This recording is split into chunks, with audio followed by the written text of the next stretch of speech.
to the Table Scraps Podcast. On today's episode, we're talking about our pre-production, production, and post-production processes. It has really evolved over the years. We hope you enjoy.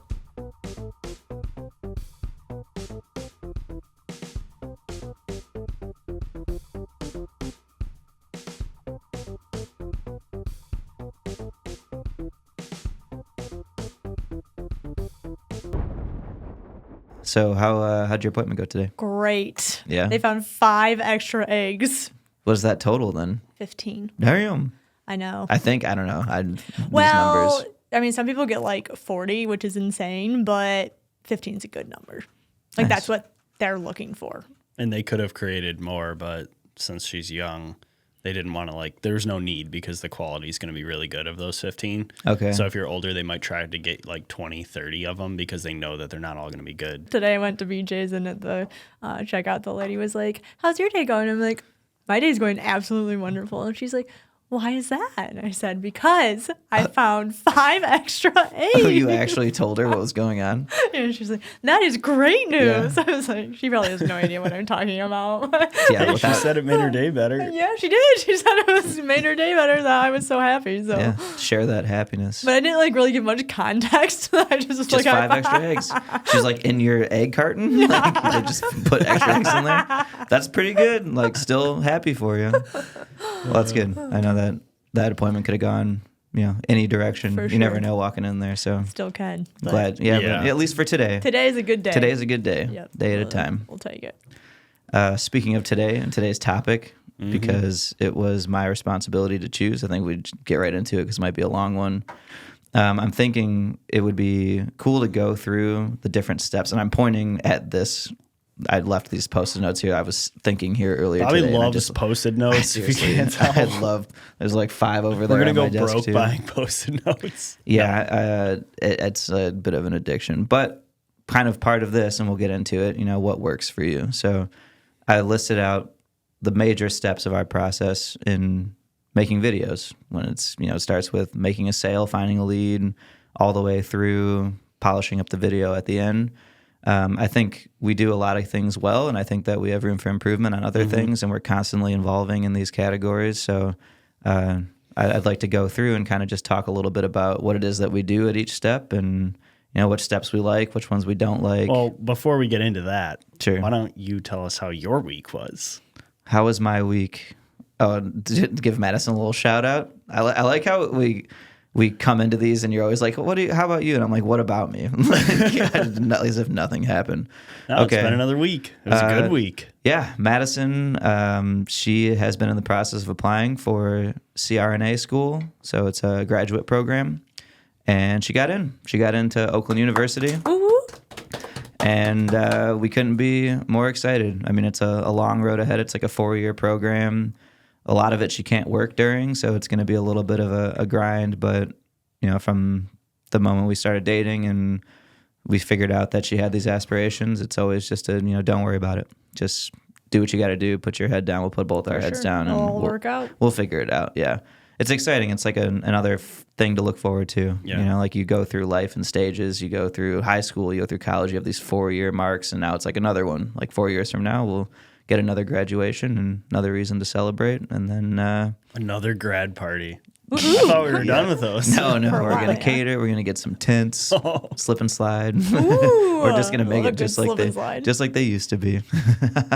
But yeah, no, it's been a good week. That was a huge relief. The week before that, she was doing the interviews, and I was carrying some stress for her for sure. For as sure. I tend to do. I'm more like a sponge in that relationship. Yeah. And we're relieved. So We're awesome. super proud of her. yeah, we all are. And here's to the future. Got a lot to look forward to. Mm-hmm.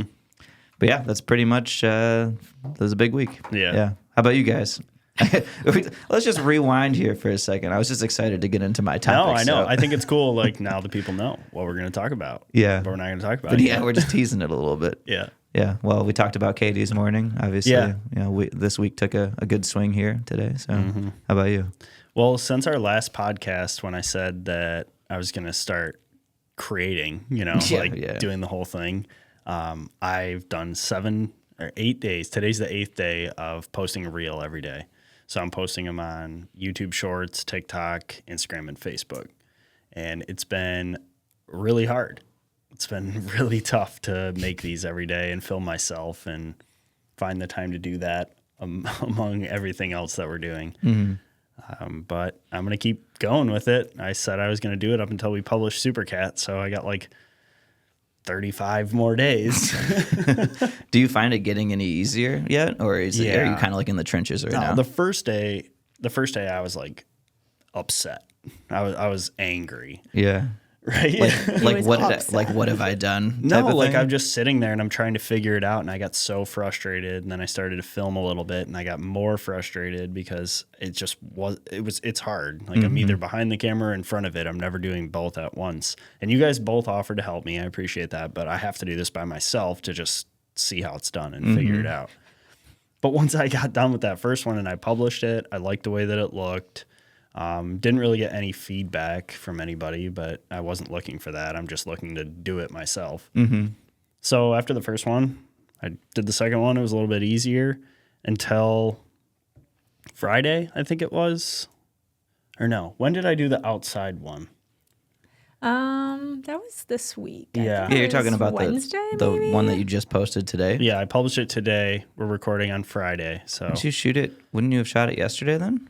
no, because yesterday I posted a reel from this podcast. I think you shot it on Wednesday. Probably Wednesday, but that was a totally different format. That was no narrative. It was just shots of me doing this thing. It was kind of like a story of me sitting there, editing, getting sick of it, and taking a break and going and taking pictures.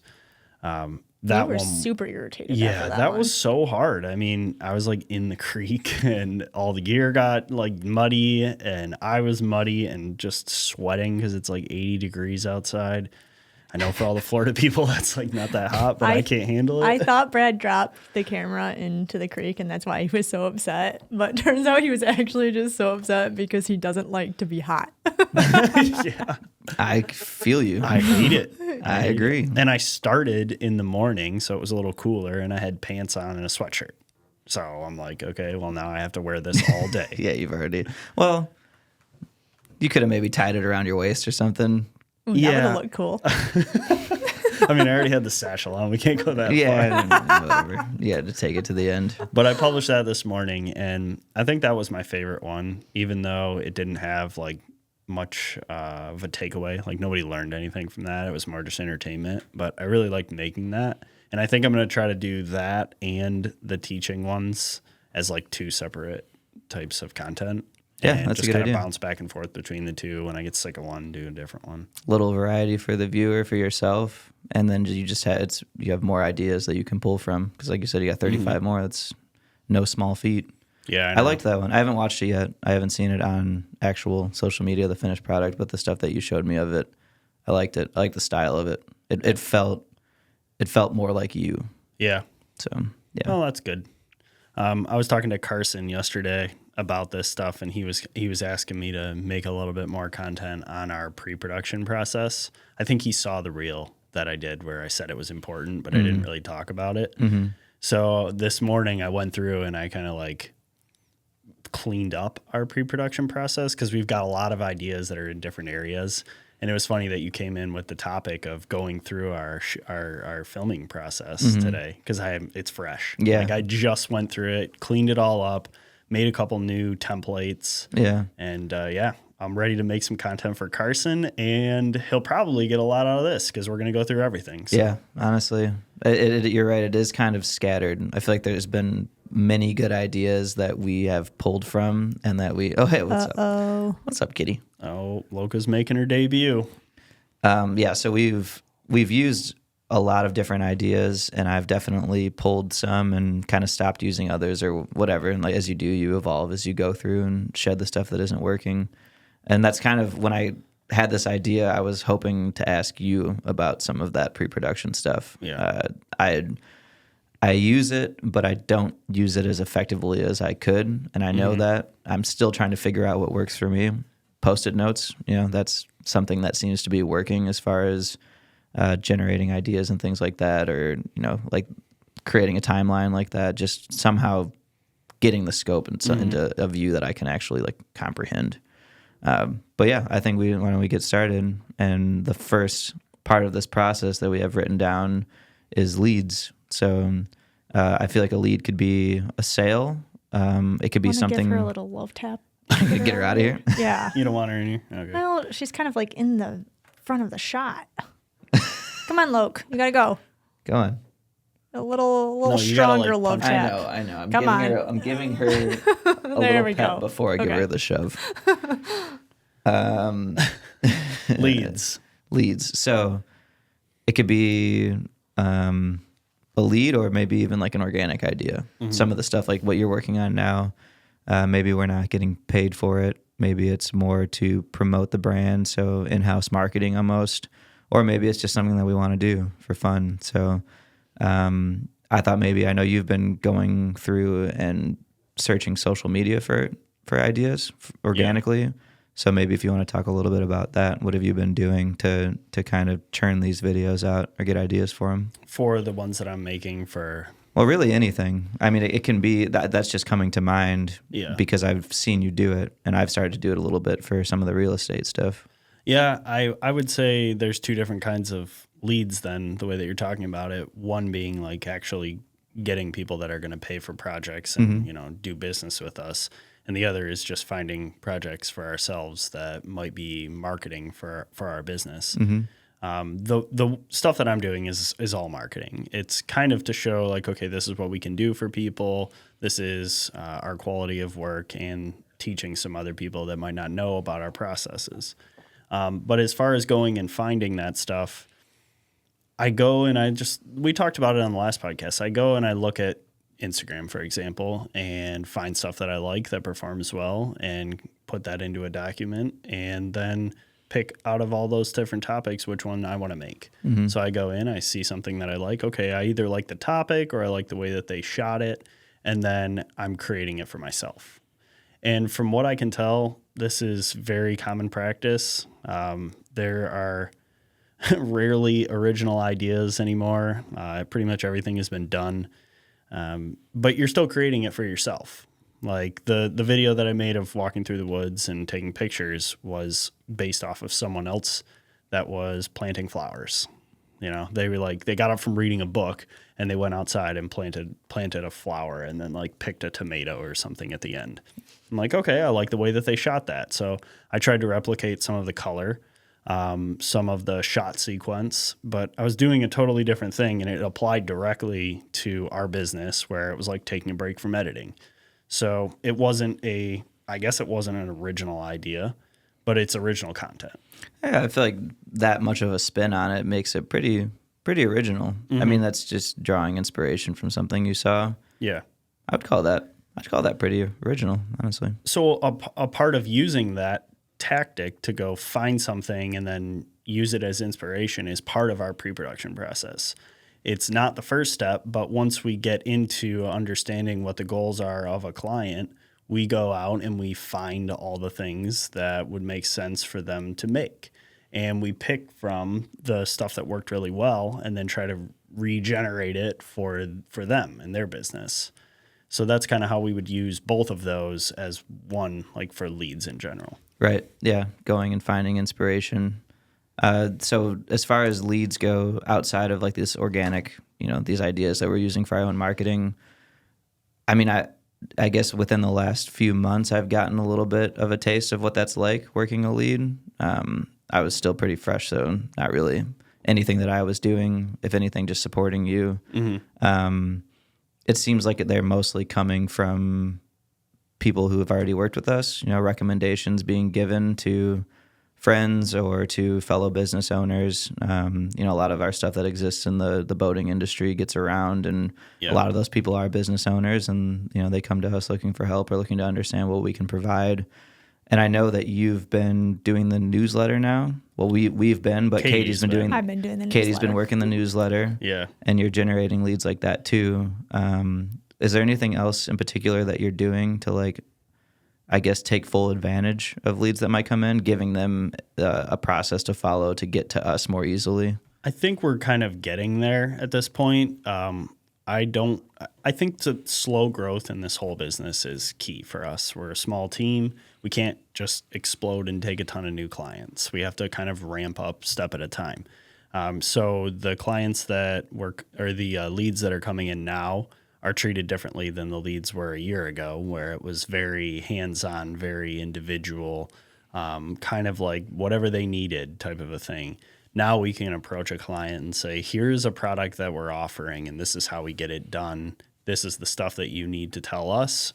We'll come back. It's like a very structured thing. And I think that leads to the bigger projects. Like if somebody is going to come in and spend $100,000 with us, their expectations are a little higher of, okay, your branding better be on point. Like you better have a contract in place. Like, there's just things that you have to have when you want to get up to that level. And I think that that's something that we're pursuing is bigger projects with higher dollar values and less of them.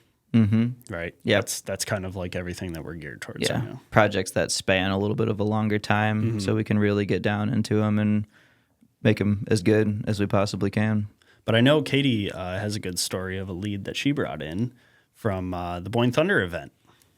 So why don't you tell us about that story? Because that was pretty funny. From the auctioneer from Boyne Thunder. When we were taking video and photo of that for the Boyne Thunder video, he came up to me and he was like, hey, I always ask video people. We're video people. Whatever you want to call us. Yeah. What is videographers? Videographers? Yeah. Video people. I was gonna say video people, but then I was like, that seems very unprofessional. Yeah, as a videographer, you should probably know the word videographer. Yeah, well, there's a little extra pressure with a microphone too, so you don't want to That's say right. it You did wrong. dump a full coffee into the garbage can yesterday. I did. Yeah. Anyways, he came up to me and he said, I always see videographers at events that I'm at, and I always ask them for footage, and they never send me any. And he was like, will you pinky promise me that you will take some footage of me and then you'll send it to me? I'm like, okay, for sure. We pinky promised. Sure enough. There's the contract. Yep, that was the contract. Yep. A week later, I contacted him and I was like, hey, I got some footage of you. What would you like done with it? We can make you a couple of reels. We can make you a longer form video. Are you looking for photos? What are you looking for? And he told me what he was looking for. And that was done over the phone. And then he sent me a check and I sent him the video and photos. There you go. Just like sounds that. like, yeah, that wasn't a Yeah. lead. That's a start to finish Yeah. sale right there. Yeah, it was really great. Nice. Yeah, thank Well, you. That kind of is a good segue into the second portion of this is we're generating these leads and then it's landing the lead. Yeah. And to your point, it seems like the effort now is going into dressing up the proposals a little bit, making the process seem like it's well ironed out. And that is built on a lot of proposals that, you've done up to this point. But like you were showing me the other day, using a new website that really is just easy to use. So you send it, it's like a link to a website. It has your whole layout is set up the way that you want it to. You can add personal pictures and stuff like that, but it's just like a living, breathing thing that you can send to anybody to go look at. And it looked really good. Yeah, that proposal was the first time going through and actually like branding something like that. And it was a great tool. I'm sure that there's tools like that for every step of this process, but slowly integrating those with some of the projects where it makes sense to do that for, I think is what will drive this. Yeah. So the more leads that we get that are similar to that one, the more this will get built out. Yeah. It seems like the right time. Like every part of this we can get better at. There's always going to be things that come up, tools that come up that we can try. I think I personally was historically bad at that. Like I would just be stuck in my ways and think that would be fine, or I didn't want to get uncomfortable. But the amount of stuff that I've learned and the amount of tools that I use now that I value so much, and it just took like a little bit of a leap to just dive into it. Watch some videos online, try to really understand what you're looking at.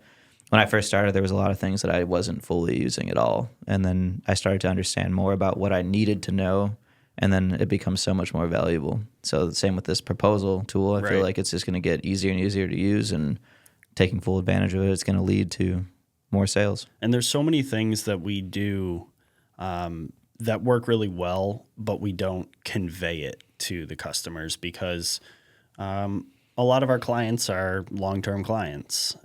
So it's not like we have to prove to them before we execute a project. Whereas somebody that comes in as an organic lead that we've never met before, we have to convey our knowledge and expertise through something as simple as a proposal. They have to feel confident that we know what we're doing, because you can show them the work, but maybe it was a nightmare to get to that final product from that client. You're not going to know by just watching the video, but if they can see the step-by-step of everything that it takes to get you there, it just adds some confidence for them to work with you. Yeah, it's almost like displaying tenacity or willpower. Like us operating with such a small team, they see the final product. They don't understand that it's just us working on something and how much actually goes into that.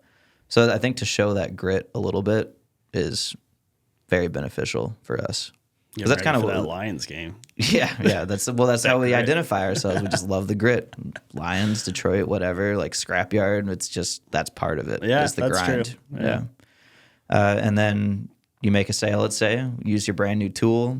Things go up very well, and then we're on to scripting. But really, like the beginning of the pre-production process, talking to the client, understanding what it is that they want, understanding what the story is, if there is a story, if there's not, how do we make one, that sort of thing. I feel like this is the most often changing step that we have. And really the first step of making the proposal and this step were really ironed out this morning when I went through these documents. Super fresh. I know. We're good now. I know. Yeah, and I named them two separate things. So within pre-production, you have discovery and then you have story. Okay. So within discovery, you have the idea, the deliverables, the schedule, the budget, the proposal, and the contract. So once all of that stuff is done, you know how much you're going to make. They accepted the deliverables. You have a contract in place. That was what we were talking about with the proposal. Then moving Katie, over. why don't you start marking these off? Yeah. We're making some progress. I know, here. and we're pointing to it. We need a top down wait. on this. We've gone. But anyway, Yeah, sorry, good. so that's the discovery portion of it. The story portion of it is where you get into what we're actually creating. So that would be identifying the goal of the video, understanding the log line, the title and the thumbnail, the characters that are going to go in it. What's a log line? The log line essentially sums up the whole video in one sentence. Okay. And we have a 4-step process to develop the log line. So that's also part of this. 4 steps for 1 sentence. Wow. Yeah. Fair enough. How many words are in the sentence? It's just one sentence. Of 4 words? It's not a run-on. No. We did that for Factory Billet. We used that process. Or not Factory Billet, the U of M video. Okay. So that's how we got the log line for that one. Okay. But really, it's just going through, it's creating the outline. Like all of that is part of the story part of it. So when you have all of your stuff from discovery and story, then you're ready to go film. And that's kind of how we've always done it. It just hasn't been as concise as it is now. Yeah. It's an ever-moving target, it feels like. Yeah, and you can't just say, here's what it's going to be right off the bat. Like, we've tested everything. We've tried stuff. We like this. We don't like this. Okay, well, today, what is it? The 20th of September, 2024, this is what we think is the best. And next year, we're probably going to hack this all up again. Next year, next month. Well, and I just want to say, like, when you first started making videos, you were just shooting everything. Like, there was not a script. Yeah. So maybe touch on that a little bit about how, like, when you first started, this didn't exist. This took a while. Pure chaos. Obviously, you just dialed in a little more today. Yeah. So obviously, it's been evolving. Hey, what's up, Logan? She's back. Starting shooting, it was just taking pictures and videos with a drone. Like, so it started from nothing, and then eventually it's like, okay, why am I shooting all of this stuff to only make this 10-second reel? Like, if I would have known that this is the only thing coming out of this, that would have been the only thing I did. But I was practicing, and I wanted to just do as much as I could, so it was all beneficial. Now at this point, we want to make it as easy on the clients as possible. So we want to ask them very specific questions that we know we're going to use. Like the Supercat series, for example. we're interviewing these guys during the race weekend where they're scrambling around constantly. We need to maximize our 20 to 45 minutes with each of them. So we use pre-production, use these boards to understand, okay, the answer to this question is going in chapter 14 of episode 2.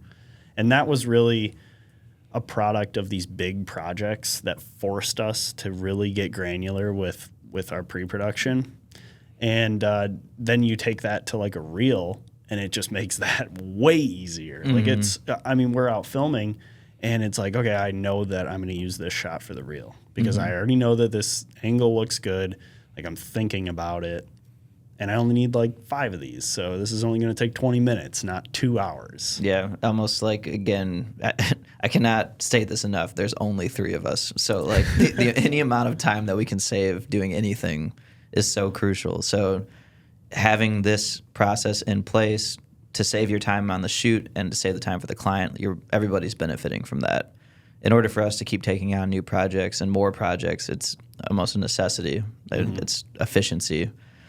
As much as I like to just kind of live life, kind of ever flowing and easygoing, when it comes to this, you have to have some level of efficiency. And I definitely see that now. So would you say that scripting the story is like one of the most important parts? Yeah. Yeah, for sure. And it's one of the most difficult too, because at that point you don't really know what you have. You're giving yourself direction, you're giving yourself deliverables to go then get. But a story can change. So it's always subject to move around. The target's always going to move, but I've been trying to figure out, like, in that step, because it's so important, I'm trying to tell myself like what's going to generate the best idea here, what's the best creative approach for this, being that I'm still so new to this, all that was just on a whim of like, how can we make this more interactive and like enjoyable? And I like the physical movement and stuff like that. You can get creative in that, but then it's always, you got to go back to making sure that you're not doing anything you don't need to do, and that you're setting yourself up to be successful.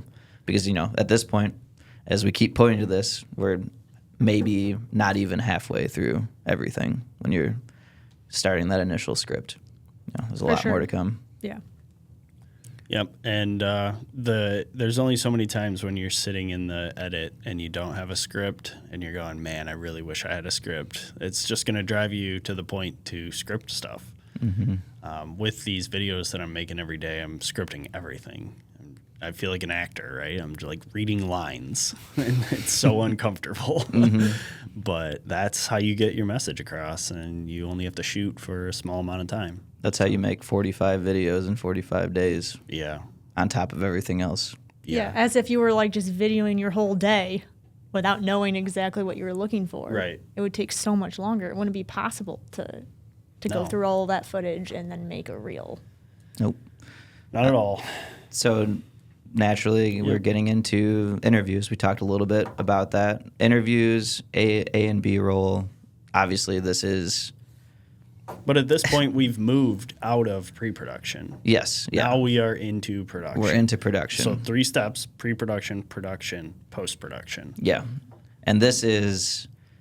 It's funny because it's probably... it is the smallest amount in definition. Like, there's 2 Post-it notes for production. Yeah. But it's obviously a lot more cumbersome than that. It's, I don't know. It was not even the most time consuming, but it's just so crucial. Everything is so crucial, but if you don't get what you need in this point, then... Honestly, it's the most simple of the entire thing. Yeah, pretty straightforward. There's only so much that you're going to do with a camera. And if you're already going to plan it out, you know exactly what you need to do. You know what to take. You know who to talk to. Like, it should be very easy. And it has to be easy because you're trying to make it easy on the clients. So the time that you take in it needs to be as minimal as possible. So it might be the most fun. I love the shooting portion of it. It probably is one of my favorites. But it's the quickest, and we do the least of it. I have to say, since you've really dived deep into scripting the story, when I'm going and shooting A-roll or B-roll, having that exact direction has made it so much easier for me. Like, this is exactly what you're looking for. This is exactly what we want you to get. Super important when you're going to be the one editing it. Yeah. That the people that are going to go shoot it for you know exactly what you want, or at least close. For sure. Or you have a last minute thing come up and one of us isn't able to go do it, and we have to bring in Matt or Carson or somebody to like help us film. Here's everything you need to do. I know you know how to use a camera. Here's the list. You can easily do that. So outside of shooting the A and B roll, A roll being, maybe you're in a moment and you realize like this could be driving, this could be narrative. I should be getting somebody talking, or this is going to be the direct focus of the video at this point. It's not B roll covering something. Into interviews, you've been doing a lot of interviews for Supercat. We've all done interviews at this point, and it's not the easiest thing to do to begin with. We're spending a lot of time in pre-production now, preparing for that. Like you said, where it's going to go, so you get your list of questions and you sit down and you ask them. In the moment, though, what have you been doing different in your interviews? How have you seen yourself grow in the interview process to become a better interviewer than you were when you started? Well, when I started, I didn't have a list of questions, so that's a huge help to have it written out in advance. But with the Supercat stuff, for example, we don't really know where things are going to end up, so we can only script so much, we can only plan so much. So a lot of the interview questions are pivots off of something. You tell me this other story that made sense about that. And knowing when to tap on something, I think, is something that I'm working on a lot and getting better at. But when somebody starts to get emotional about something, don't just switch to the next question because it's the next one on the list. Listen to what they're actually saying. And something that I learned from another creator was having bullet points is almost more effective than writing out the whole questions. And we don't do that all the time, but just having that thought in mind, being like, okay, we're going to talk about this topic. Yeah, I have a bunch of questions for the topic, but focus on the topic. And if they start to go a little bit one direction or another, lean into that a little bit. It might take a little bit more time, but you're probably going to get a more thorough answer on that topic. Yeah, it's nice too. When we've been doing this for Supercat, I'll be in the background. So even if you decide to kind of let it start taking an organic course, you're not going down the list. I can be looking at the same list as you and going through and marking certain things done.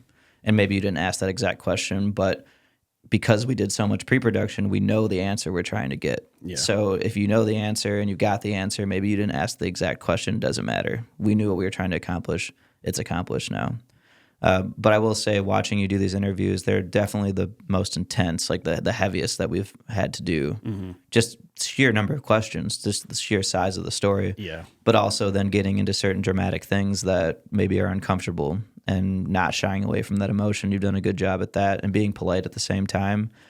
I think another thing is that like you're truly invested in the story at this point. So you kind of have to be if you want it to come across. If you want to be a good interviewer, it's like doing the research. Even the making person. the whole video. I mean, you have to be interested in it. Yeah. Like, could you imagine editing for hundreds of hours on something that you hated? Yeah, no, it wouldn't be great. No, that's not the goal by any means. But yeah, like just caring about the characters, caring about the people. Having questions just pop into your head because you're interested. It's a genuine question. It's not just a question for narrative. That's happened for sure. And that's when you get some of the best stuff. But yeah, just being invested in doing the research. It could be something as simple as a podcast. Like if you're going to have somebody on, whatever's available to you, you should go look at and try to know that person. And then it'll just come across. The questions will be so much more genuine, real. Yeah.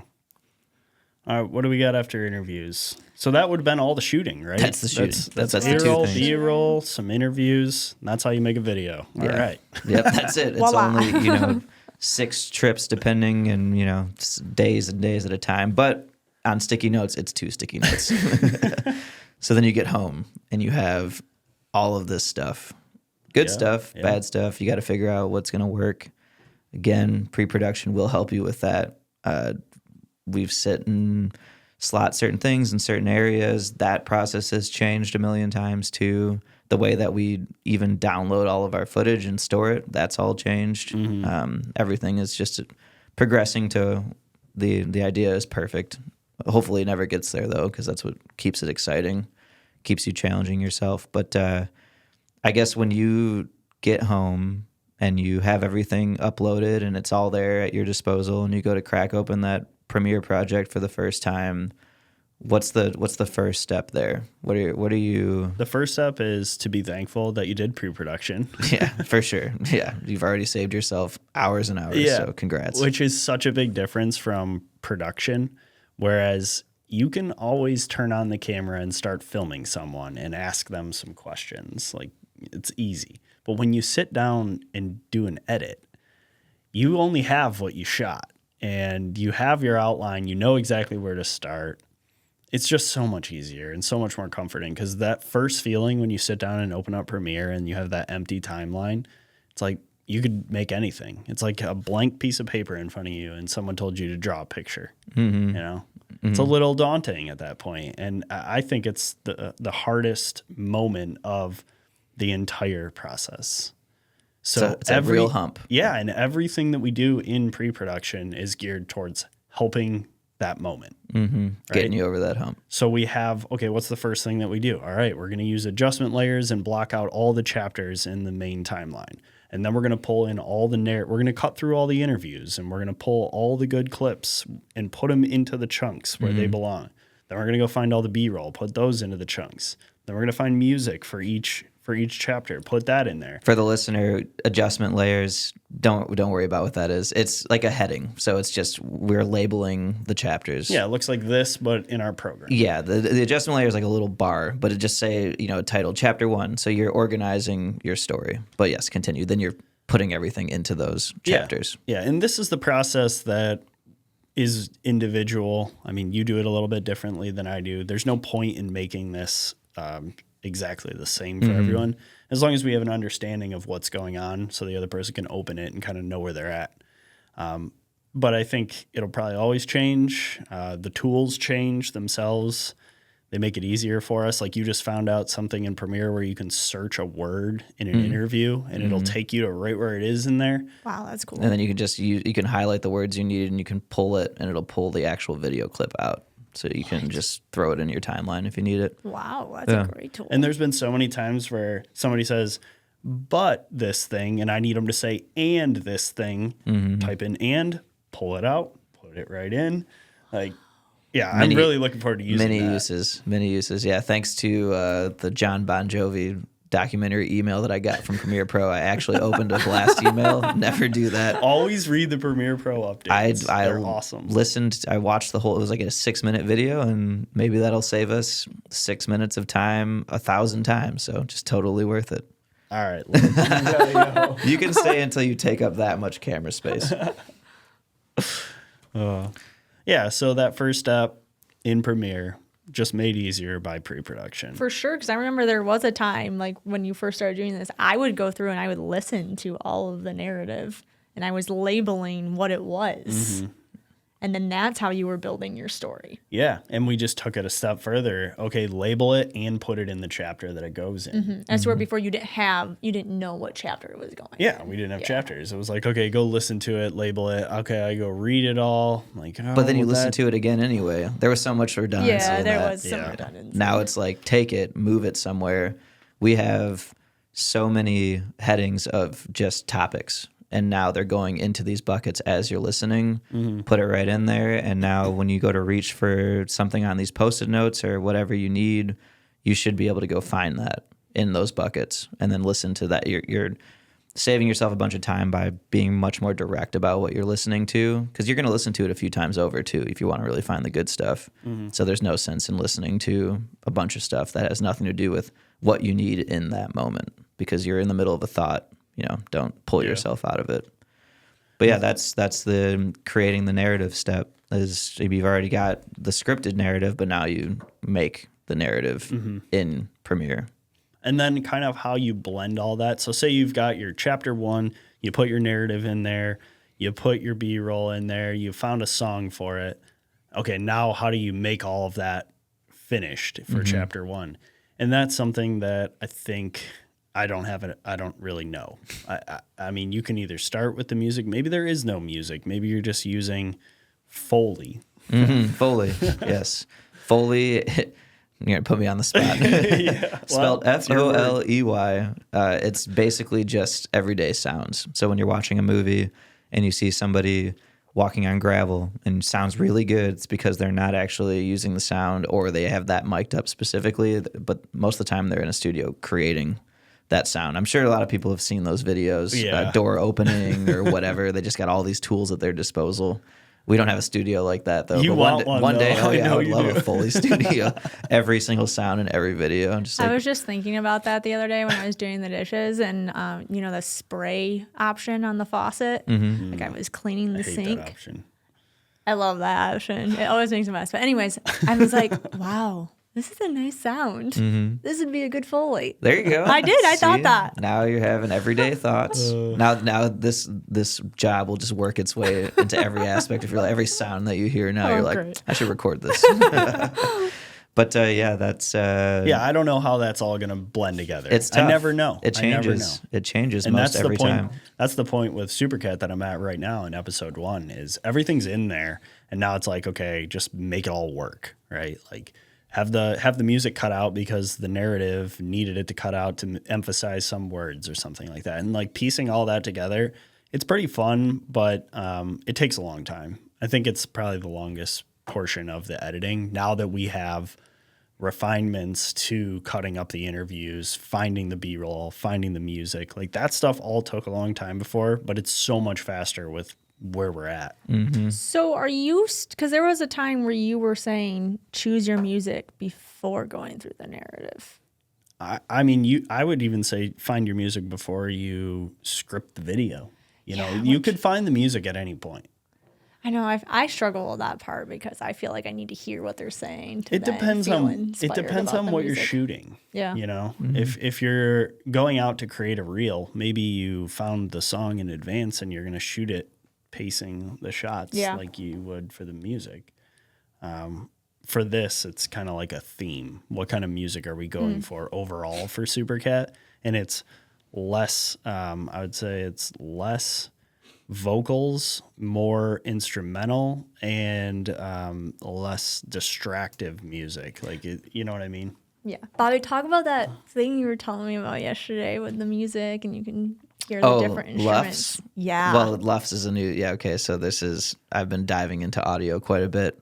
But what I was telling you about, Luffs aside, I don't even know. Luffs aside. Yeah, Luffs aside. I can't even remember what Luffs stands for, but it's like an average loudness. So it's just like if you watch an 8-minute video, on average, how loud was that? And like, for example, if you upload to YouTube and your video is too loud, they will alter the sound. They'll pull everything down for you, but that also means they're compressing your audio. So what sounded really good to you and crispy was a little too loud. Now everything sounds flat and garbagey.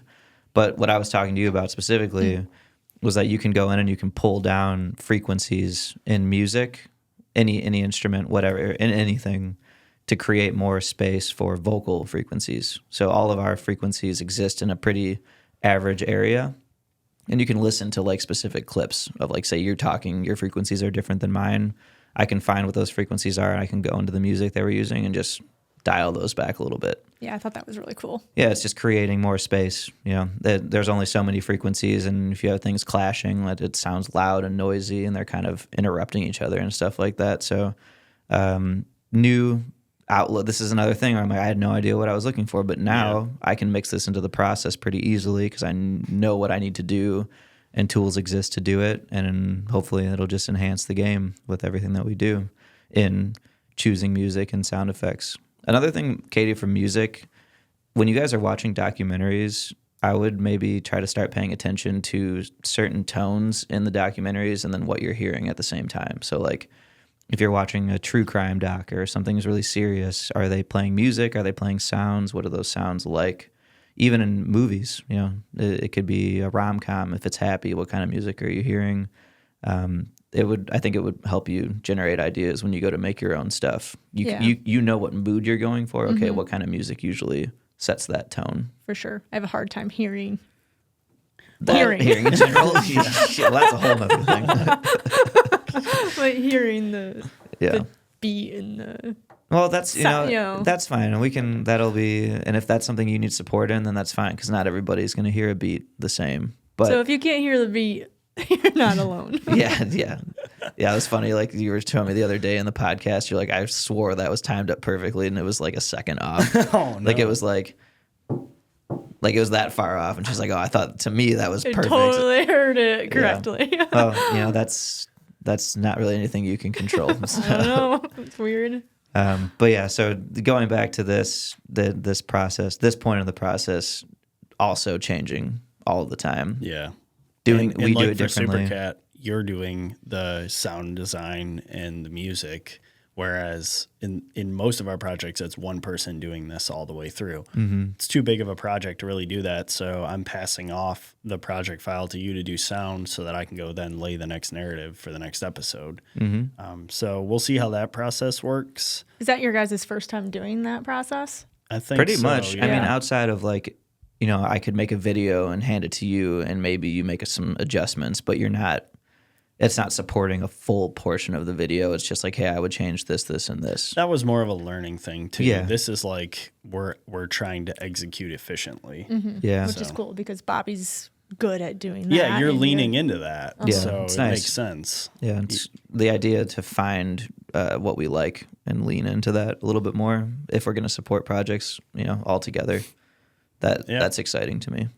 Yeah, and then after that is color grading, and that's pretty much it. Mm-hmm. I mean, the final touches, add some color on there, and then maybe some text animations or something like that. But really, at that point, everything is in the video. It's all laid out. You can, like you just showed a video to a client today that just didn't have any color grade on it. But, I mean, you get the idea. If we're going to make any changes to it, we'd rather make the changes before spending the time to color grade every clip. Yeah, that's the right time for like narrative changes. That's when it's like, okay, I don't like the way the story is going, or I want the story to go this way, or this could add to the story. Right. Before you do all of your massaging and you're making it absolutely perfect. But let's be honest, the time for that is really in the pre-production. Yeah, because we already know what the story is. If you can get that out in the pre-production out of the client, great. Not always going to be the case. Everybody has an idea, and when the idea is different from theirs, and maybe they don't like it, you're probably going to have to make some tweaks. Yeah, what's really difficult is when you're not a part of the pre-production process, but then you want to be a part of making the changes after the video comes. This sounds really specific. I know. Okay, wait. So color grading can't really be part of the pre-production. No. So is it that the wouldn't be. only thing that can't be part of the pre-production? I mean, some of the Well- like sound and whatnot. what colors you're looking for, maybe? I think we could add that eventually. like an overall theme. Yeah, what do we want? Do we want this to look cool? Do we want this scene to look cool? Yeah. And this Do you scene want to a look Wes warm? Anderson style film with Yeah. like popping colors? Yeah, or Okay. do you want your inside shot to be blues and your outside shot to be greens? Like you can do it. again. Yeah. We have 3 people, so like This these just are reminded things. me of when we were looking through the podcast last week, and you were like, "You look really cool." And I'm like, "Thanks." Oh, you thought I was talking about like your actual look? Oh, damn, sorry. Well, today you look really cool. I like your outfit. It's cool. Wow, Okay, so thanks. actually, just Let me warm you up cool. here. Yeah, I'm like, Brad, you look really warm, and you're like, really? He's wearing a t-shirt. Like, yeah, I don't understand. But I think that eventually will come through. I mean, people's entire careers are colorists. So, Oh, yeah. and I went down that rabbit hole the other day on Instagram, found some colorists, and just, it's amazing how many people exist in filmmaking, video making, all of these things. Like me leaning into sound effects and music, for example, like that is a job. That is an entire career. Yeah. And it always reminds me how deep we can go into all of this and how we're really like on the surface. We've got such a good process that's still being ironed out. We're successfully finding clients and giving them what they want, and it's going very well, and we can go so much further. Yeah, and I mean, if you're interested in this process, I'm going to be diving in a little bit deeper on each of these steps with my daily videos. So they're all pertaining to Supercat for the most part. It's nice to have just an example to kind of reference for these videos. But yeah, I'm going to start with the pre-production process, and we kind of just hit on like discovery and story, but like what is a part of that? Because there's full documents built out for all those things. So that's what I'm going to dive into probably over the next week. Cool.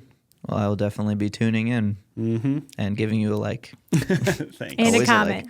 Always a like. Oh, you Never Maybe a oh, share. you want comments Never now a too? comment, though. Likes hard enough for me. Oh, I was gonna comment today.